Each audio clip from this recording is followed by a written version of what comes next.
সূরাতুল হাশরের শেষ 3 আয়াতের ফজিলতের বর্ণনা দিতে গিয়ে হযরতে মাকল বিন ইয়াসির রাদিয়াল্লাহু তাআলা আনহু থেকে বর্ণিত, তিনি বলেন, রাসূলুল্লাহ সাল্লাল্লাহু আলাইহি সাল্লাতু ওয়াসসালাম ইরশাদ করেন, যে ব্যক্তি সকালবেলায় 3 বার আউযু বিল্লাহিস সামিউল আলিম মিনাশ শাইতানির রাজিম পাঠ করবে এবং সূরাতুল হাশরের শেষ 3 আয়াত পাঠ করবে রে, আমার নবী বলেন, আল্লাহ তাআলা ওই ব্যক্তির জন্য 70,000 ফেরেশতা নির্ধারণ করে দেন।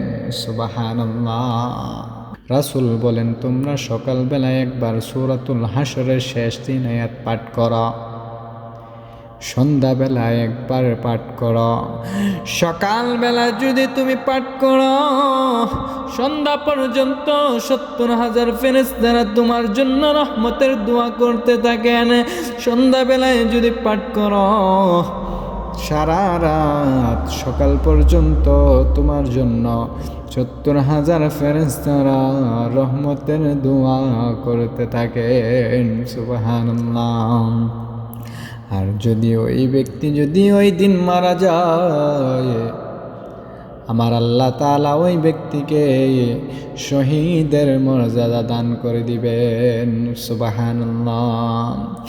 ও আমার বাবারা, বন্ধুরা, আমরা আজ থেকে নিয়ত করি প্রত্যেক দিন ফজরের নামাজের পরে সূরাতুল হাশরের শেষ 3 আয়াত পাঠ করব। প্রত্যেক দিন সন্ধ্যায় মাগরিবের নামাজের পরে সূরাতুল হাশরের শেষ 3 আয়াত পাঠ করব।